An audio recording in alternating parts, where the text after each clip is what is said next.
Before the first rooster crowed, I became human again. Every night I changed back before the world awoke.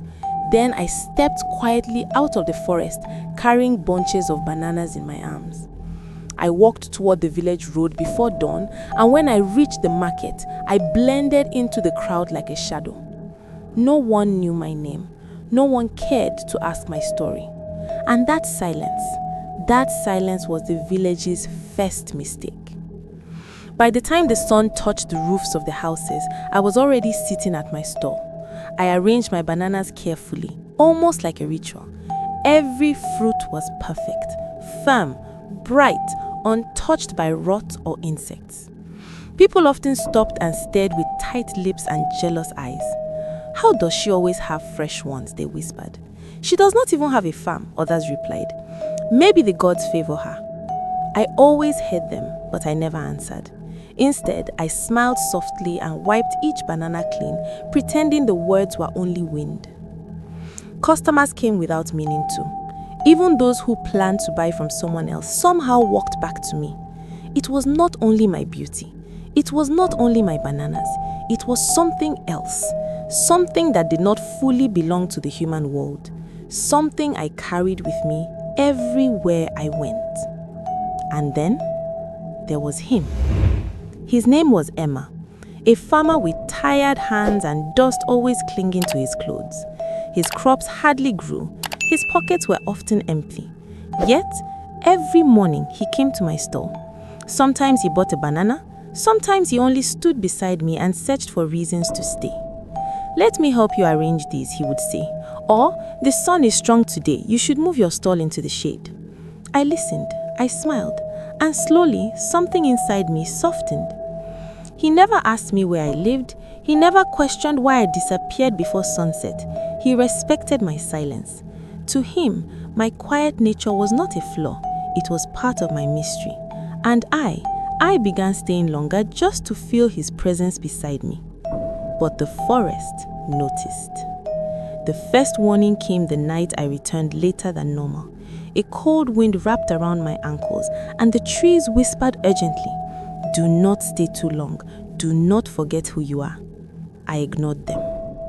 One day, an older woman selling palm oil leaned close and said gently, "My daughter, some beauties are not meant to stay among us. People are beginning to talk. Go home early." I smiled, but my hands trembled. Because she was right. The village was closing in around me. The forest was tightening its hold. And Emma, sweet Emma, was becoming the reason I wanted to break every rule my people had ever taught me. Then came the morning that changed everything. Emma awoke before dawn and went to his farm. The sky felt strange, the wind restless, and there, standing between cassava stems, he saw an antelope. Not an ordinary one. This one did not run. Its coat shimmered with white spots. Its eyes were bright, wide, human, sad. They stared at each other in silence. Then it turned and disappeared into the forest like mist. That evening, he told me. I tried to stay calm as I peeled yams beside him. "An antelope?" I asked quietly, "with white spots?" "Yes," he said. It kept staring at me like it wanted something. Fear flickered through me like lightning. I forced myself to smile. "It is nothing," I whispered, but my voice shook because I knew it was not nothing. That night, I dreamt again, but this time it was not my mother calling. It was the antelope. Its white spots glowed faintly in the darkness. "You are forgetting us. You are forgetting yourself. Humans always betray." I woke with a gasp and clutched the ring on my finger, the ring that bound me to my people, the ring that kept my secret life alive. But my heart, my foolish heart, had already begun to drift toward the world of humans. For the first time since I arrived here, I whispered into the night, "I want to stay." And somewhere, deep in the forest, the trees shivered. I remember the moment my spirit cracked. I was walking back from the river with a bucket on my head. The water was cool, the evening air soft, yet my chest felt tight for reasons I could not name. As I reached the compound, I heard voices. I slowed my steps. I should have walked away. I should have covered my ears. But I stood there, listening like a ghost outside my own life. It was Emma, and he was laughing. He only laughed like that when he was at peace, but his peace no longer came from me. It came from Zina, the cloth seller's daughter. Bold, bright, beautiful in the loud human way I could never copy. Her voice rose like honey, sweet but heavy. "Let me be your wife," she said. "Let us build together." Emma cleared his throat, almost shy. "It will happen soon. A man needs a real home with a real wife." "And me," Zina teased. "Yes, you," he said. Then she asked my name, and he replied, "She's just there. She helps, but she is not the kind of woman to build a future with. She has no family, no roots, and sometimes she behaves strangely." He did not say my name, not once. The bucket slipped. Water ran down my legs, soaking the dust. I felt as if the world moved far away from me. My hands shook, but I made no sound. I simply turned and walked back to the small room where I slept.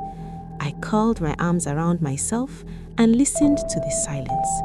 Inside that silence, something tore loose. He had once looked at me like I was his miracle. Now I was only there. From that day, everything changed inside me. On the outside, I prepared food, swept floors, washed clothes, and smiled when spoken to. But inside, I was fading, bit by bit, breath by breath. The ring was gone. My people were gone. The forest was closed. And now Emma's heart was closing too. Yet, I still loved him. That was the cruelest part. I watched him shine as blessings poured over his life. His crops grew taller. His barn filled. People greeted him with respect. He walked with new pride. But with each blessing, he drifted farther away from me. He spoke sharper. He came home later. Sometimes, when he thought I did not see him, he touched his wrist where he hid my ring. Yes, he had taken it, and I knew, but I said nothing. Love can make silence feel like safety, even when it is killing you. I tried to sleep, but my dreams were cold. I saw the white-spotted antelope watching from the trees. My sister, my warning, her eyes were full of pity. "You are forgetting us," she had once said. Now it seemed true. I was trapped, not woman, not antelope, just a fragile thing pretending to belong. The villagers began to whisper more loudly. They watched me as though I carried a secret curse. "She's too beautiful to be ordinary. She has no family here. Her eyes glow sometimes. Her shadow moves." They thought I did not hear, but I heard everything. Every word fell on my heart like tiny stones. And Zina kept coming. She laughed at Emma's jokes. She touched his arm. She looked at me like I was already gone. The elders smiled at her. Women praised her. Men joked that Emma had finally found a real wife. And I became invisible. The ring had bound me to my people. Emma had taken it, and now he was throwing me away. Yet I stayed, because my heart refused to let go, because I wanted to believe that the boy who once cared still lived inside the man who now looked past me, because I hoped he would one day speak my name again with warmth. But deep inside, something older than love whispered the truth. Humans change when fortune comes, and I was no longer fortune. I was only a shadow in the home I helped build, a ghost in a borrowed life. My life no longer felt like my own. It felt like a story someone else was writing, forcing me to play a role I did not choose. But then something changed. I discovered a piece of information I was never meant to see. It was small, but it opened a door inside my mind. Suddenly, all the strange moments started connecting. The whispered conversations, the strange glances, the sudden changes. It was like watching puzzle pieces slide into place until a picture finally appeared. And that picture terrified me, because it meant the danger was not over. It meant it was only beginning. I realized that some people around me were not who they pretended to be.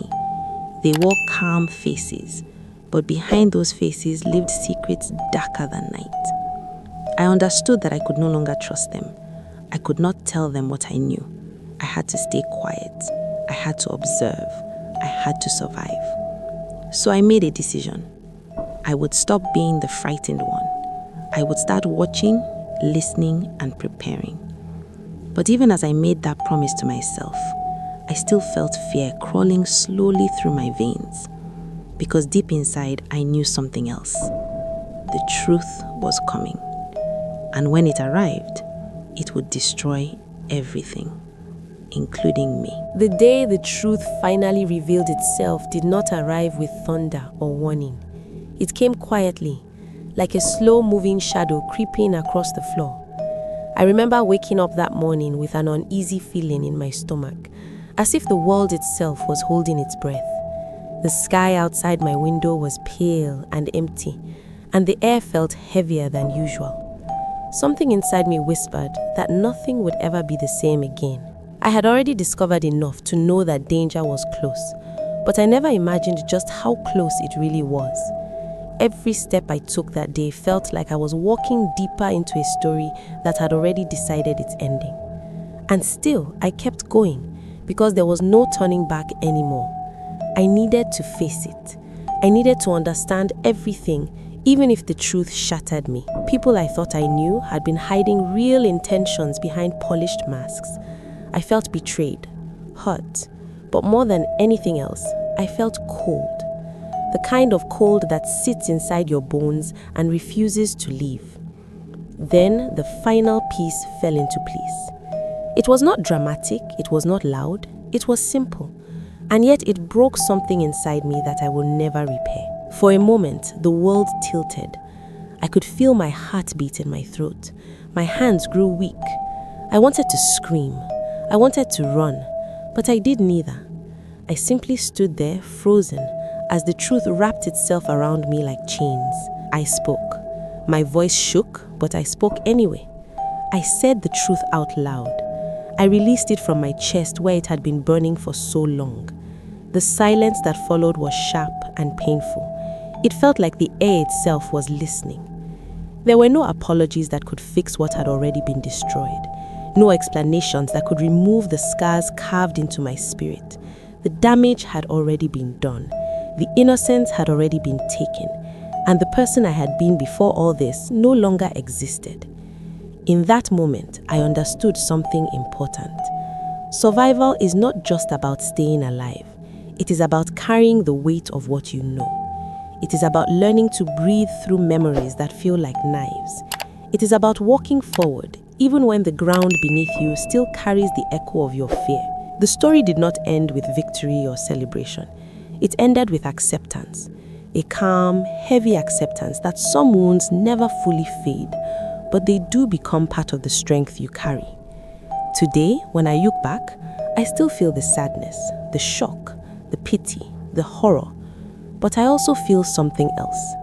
I feel resilience, because even though the darkness tried to swallow me whole, I am still here. I am breathing, I am standing. And now I see clearly. The truth did destroy everything. But from the pieces, I am learning to rebuild myself. Slowly, quietly, one day at a time. Thank you for joining us on this storytelling journey.